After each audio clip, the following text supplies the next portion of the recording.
Vous êtes-vous déjà demandé où est allé Jésus après sa mort sur la croix et avant sa glorieuse résurrection? Qu'est-il vraiment arrivé pendant ces mystérieux 3 jours? C'est l'un des énigmes les plus fascinants et débattus de l'histoire chrétienne. Aujourd'hui, plongeons profondément dans les Écritures et démêlons les mystères de l'Hadès, où Jésus a affronté les forces des ténèbres, prêché aux esprits captifs et préparé le chemin pour sa résurrection triomphante. Que vous recherchiez des réponses, que vous souhaitiez mieux comprendre les fondements de la foi chrétienne, ou que vous aimiez simplement une bonne histoire pleine de retournements divins, cette vidéo est pour vous. Comprendre ce qui est arrivé à l'esprit de Jésus après sa crucifixion est vraiment fascinant et nous aide à mieux comprendre la profondeur de son sacrifice et de sa mission. Après être mort sur la croix, beaucoup pourraient penser que Jésus est allé directement au ciel. Cependant, les Écritures nous présentent un scénario assez intrigant et significatif. Le Nouveau Testament, surtout dans la première épître de Pierre, chapitre 3, versets 18 à 20, nous donne un aperçu profond de ce moment. Au lieu de monter immédiatement au ciel, Jésus est descendu dans l'Hadès, souvent décrit comme le royaume des morts. Mais pourquoi Jésus irait-il là-bas? Et que fit-il pendant ce temps? La mission de Jésus dans l'Hadès était spéciale. Il prêchait aux esprits qui étaient emprisonnés là depuis les jours de Noé. Ces esprits, selon la Bible, étaient désobéissants à l'époque où Noé construisait l'arche, une période où l'humanité s'éloignait gravement des voies de Dieu. La prédication de Jésus à ces esprits n'était pas une deuxième chance pour le salut, mais une proclamation de sa victoire sur le péché et la mort. Vous pouvez vous demander, pourquoi est-ce important pour nous aujourd'hui? Cette action de Jésus montre que dès le début, son œuvre rédemptrice avait une portée cosmique, englobant non seulement l'humanité vivante, mais atteignant également les profondeurs spirituelles de l'Hadès. Cela réaffirme la souveraineté de Jésus sur tous les aspects de la création et sur toutes les sphères de l'existence, tant la vie que la mort. De plus, cet acte montre que Jésus était actif entre sa mort et sa résurrection. Il n'était pas inactif. Au contraire, il accomplissait des prophéties et assurait à tous qu'aucune partie de l'univers n'échappe à son pouvoir et à son autorité. Cela renforce notre foi et notre espérance, sachant qu'il a pouvoir sur la vie et sur la mort, et qu'il n'existe aucun endroit où son amour rédempteur ne puisse atteindre. Ainsi, en réfléchissant à la mort et à la résurrection de Jésus, il est essentiel de reconnaître ce voyage vers l'Hadès comme une partie cruciale du plan divin de rédemption. Cela nous montre un sauveur qui a franchi toutes les barrières, même la mort, pour revendiquer une victoire totale pour nous. Et c'est cette victoire que nous célébrons et pour laquelle nous vivons aujourd'hui. Explorons un peu les références bibliques qui fondent la discussion sur l'endroit où se trouvait l'esprit de Jésus entre sa mort et sa résurrection.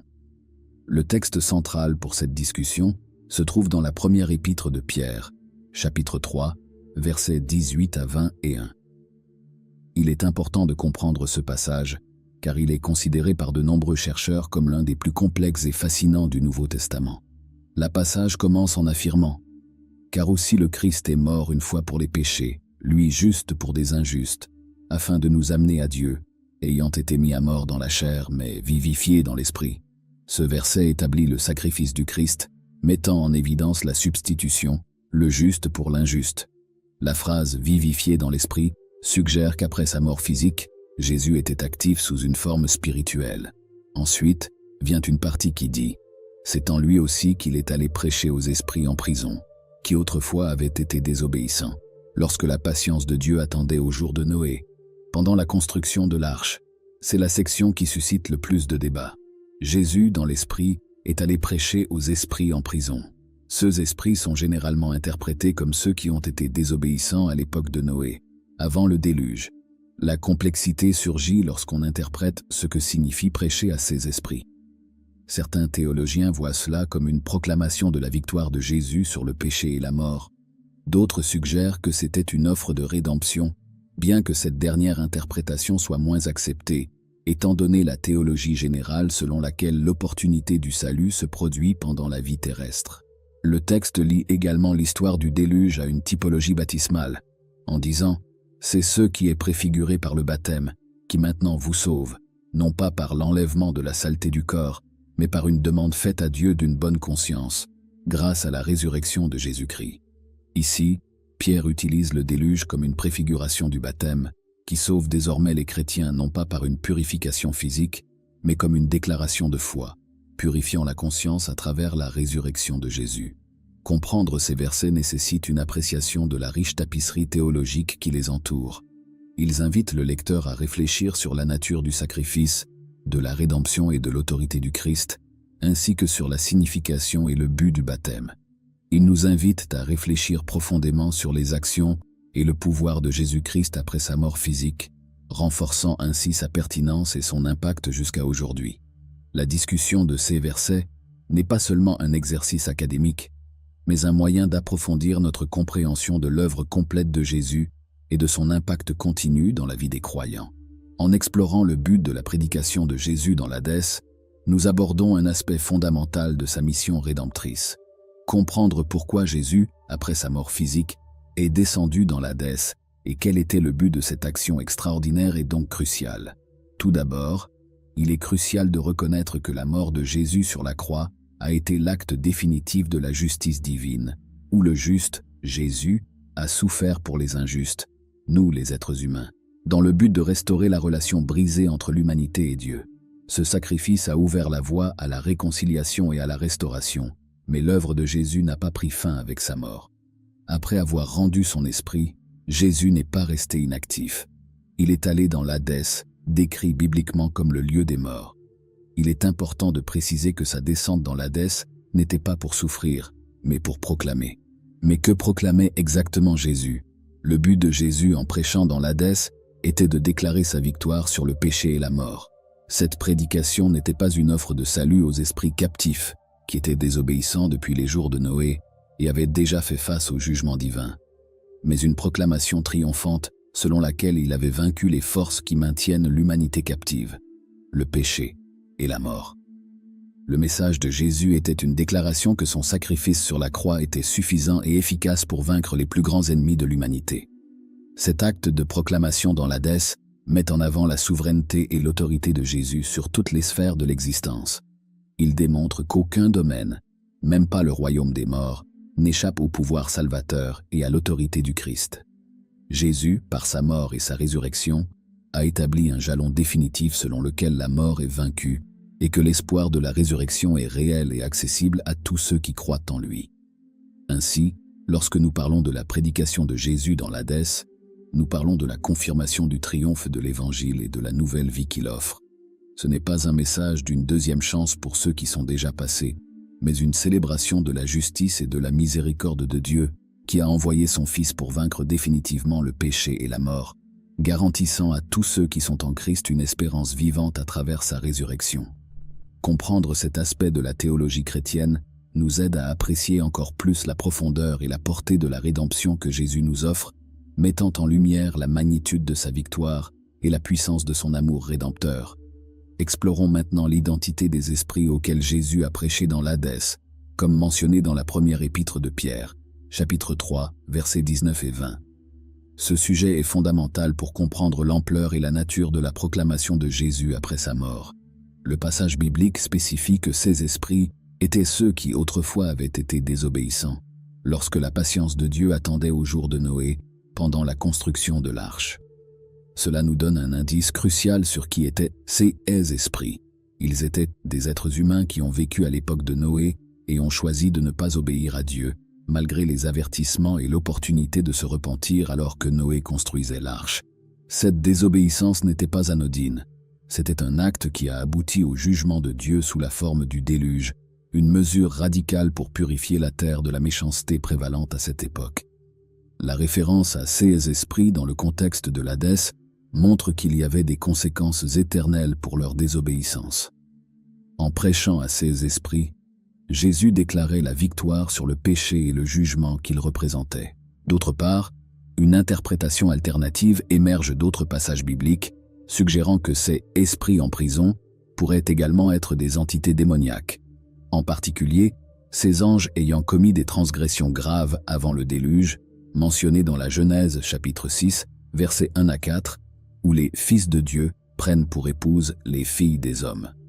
Cette interprétation est renforcée par des références dans d'autres livres apocryphes et dans le livre de Jude, qui parle d'anges n'ayant pas conservé leur état originel et étant réservés dans une prison éternelle sous les ténèbres.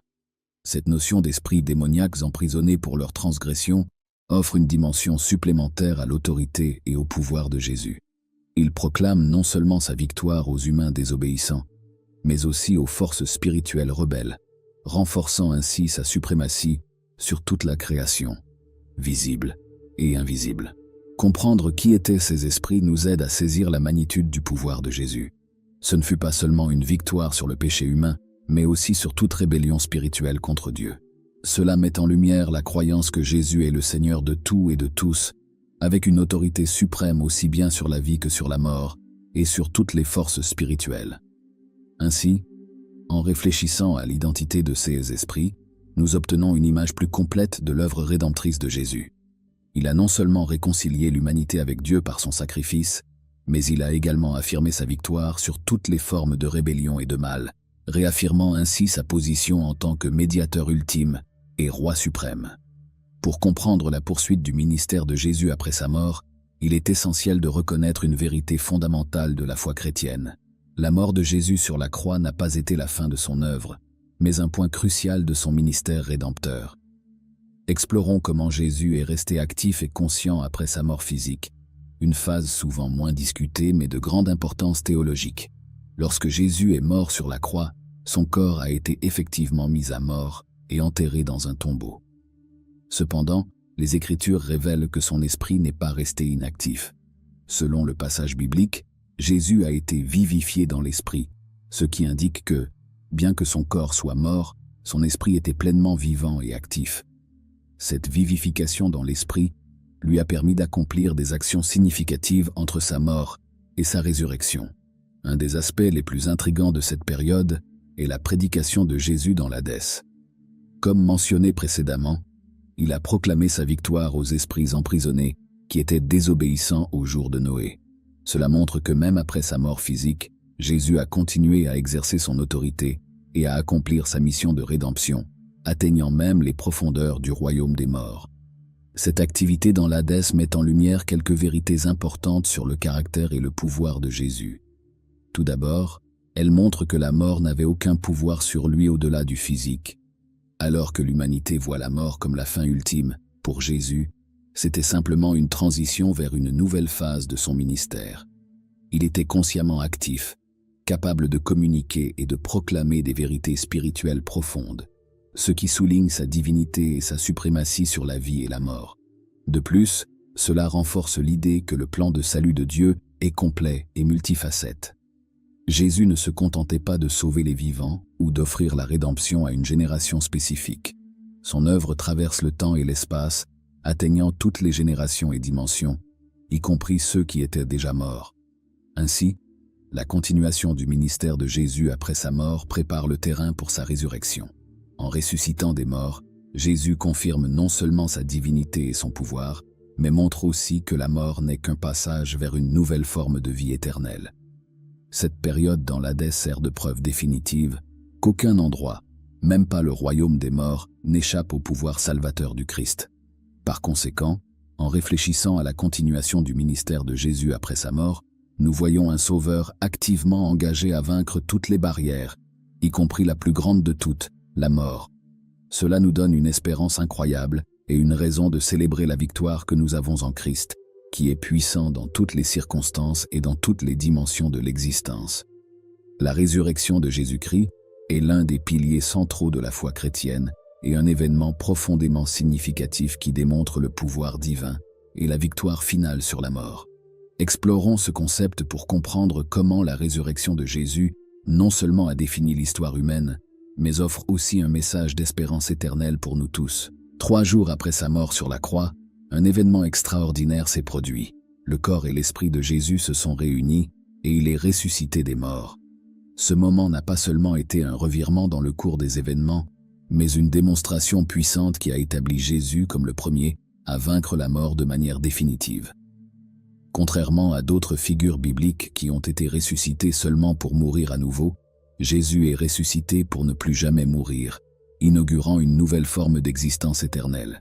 La résurrection de Jésus est cruciale pour plusieurs raisons. Tout d'abord, Elle valide toutes ses affirmations sur son identité et sa mission. Pendant son ministère, Jésus a affirmé à plusieurs reprises qu'il avait le pouvoir de donner sa vie et de la reprendre. Sa résurrection confirme qu'il est vraiment le Fils de Dieu, avec autorité sur la vie et la mort. De plus, la résurrection démontre le pouvoir du Saint-Esprit. Selon le Nouveau Testament, c'est par le pouvoir du Saint-Esprit que Jésus a été ressuscité des morts. Ce même Esprit qui a ressuscité Jésus est promis aux croyants comme un sceau et une garantie de leur propre résurrection future. Cela montre que la résurrection n'est pas seulement un événement isolé dans l'histoire, mais un précurseur de la future résurrection de tous ceux qui sont en Christ. La victoire sur la mort remportée par la résurrection de Jésus est fondamentale pour le message chrétien d'espoir. La mort est souvent présentée dans les Écritures comme le dernier ennemi à vaincre. En Christ, cette victoire a déjà été remportée. Pour les croyants, cela signifie que la mort n'est pas la fin, mais la porte d'entrée vers la vie éternelle avec Dieu. Il n'y a plus de raison de craindre la mort, car la promesse de la résurrection garantit que, comme Christ a été ressuscité, de même le seront tous ceux qui ont confiance en lui. Enfin, la résurrection est un appel à la transformation de la vie. Avec la mort vaincue, nous sommes appelés à vivre d'une manière nouvelle et ressuscitée, plus esclaves de la peur de la mort, mais vivant avec la certitude et l'espoir que notre vie actuelle a un but éternel et qu'un avenir glorieux nous attend. Ainsi, la résurrection de Jésus n'est pas seulement un événement à célébrer pendant Pâques, mais elle est le fondement de l'espoir chrétien quotidien, nous incitant à vivre de manière significative, aimante et sacrificielle, sachant que notre espérance en Christ est sûre et éternelle. Après la résurrection, un événement tout aussi significatif se produit dans le récit de la vie de Jésus, son ascension au ciel. Ce moment marque non seulement la transition de Jésus de sa présence physique sur terre à sa position céleste, mais renforce également son autorité et sa suprématie éternelle. Explorons ce que cela signifie et comment cela influence notre compréhension de la foi chrétienne. L'ascension de Jésus au ciel est décrite dans les évangiles et dans les actes des apôtres. Après être apparu à ses disciples et leur avoir transmis les dernières instructions, Jésus a été élevé au ciel et accueilli hors de la vue physique de ses disciples. Cet acte d'ascension au ciel est profondément symbolique et théologiquement chargé. Tout d'abord, l'ascension confirme la divinité de Jésus et sa revendication du trône céleste. En montant au ciel, Jésus non seulement retourne à son lieu d'origine, mais prend également sa place à la droite de Dieu. Cette place à droite est souvent associée à l'honneur suprême, au pouvoir et à l'autorité. Dans le contexte biblique, être assis à la droite de Dieu signifie que Jésus partage le pouvoir et l'autorité divin, agissant comme juge et intercesseur. Être à la droite de Dieu implique également que Jésus est maintenant activement engagé dans l'intercession en faveur de ceux qui croient en lui. La Bible décrit Jésus comme le médiateur entre Dieu et les hommes, plaidant en faveur de ses disciples et garantissant que les promesses de Dieu se réalisent dans leur vie. C'est une source de grand réconfort et de sécurité pour les croyants, sachant qu'ils ont un avocat céleste qui les représente devant le Père. De plus, Jésus, du ciel, continue à préparer une place pour les racheter. Cette promesse, trouvée dans l'évangile de Jean, parle d'un futur où les disciples de Jésus seront avec lui pour l'éternité. Le ciel est décrit comme un lieu de demeure éternelle, spécialement préparé pour ceux qui sont sauvés par grâce par la foi en Christ. Enfin, l'ascension de Jésus au ciel annonce aussi son retour. La promesse de son retour est au cœur de l'espérance chrétienne. Jésus a promis qu'il reviendrait pour rassembler ses disciples et établir définitivement son royaume de paix et de justice. Ce retour ne sera pas seulement un moment de réunion, mais aussi de restauration complète de la création, où le mal, la douleur et la mort seront abolis. Ainsi, l'ascension de Jésus au ciel est multifacette dans sa signification. Elle ne fait pas que confirmer l'autorité de Jésus en tant que Fils de Dieu, mais renforce également l'espérance des croyants en la continuelle sollicitude de Jésus, en la promesse d'un foyer éternel avec lui et dans l'attente joyeuse de sa seconde venue. L'ascension, par conséquent, n'est pas seulement une fin, mais un lien puissant dans la promesse continue de la présence et du pouvoir rédempteur de Jésus dans nos vies. Ainsi, nous concluons notre voyage à travers les événements extraordinaires de la mort, de la résurrection et de l'ascension de Jésus. Chaque étape de ce voyage n'a pas seulement façonné les fondements de la foi chrétienne, mais offre également à chacun de nous un message d'espoir, de rédemption et d'un avenir glorieux. Si vous avez trouvé de la valeur dans cette vidéo et que vous souhaitez explorer davantage de sujets comme celui-ci, n'oubliez pas de vous abonner à la chaîne. Mettez un pouce vers le haut si vous avez aimé la vidéo et voulez aider à diffuser ce message. De plus, nous serions ravis de connaître votre opinion ou toute question que vous pourriez avoir sur ce dont nous avons discuté aujourd'hui. Laissez votre commentaire ci-dessous. Votre interaction est très importante pour nous et aide à développer notre communauté. Restez à l'écoute pour plus de contenus qui éclaireront, inspireront et enrichiront votre parcours spirituel. À la prochaine vidéo.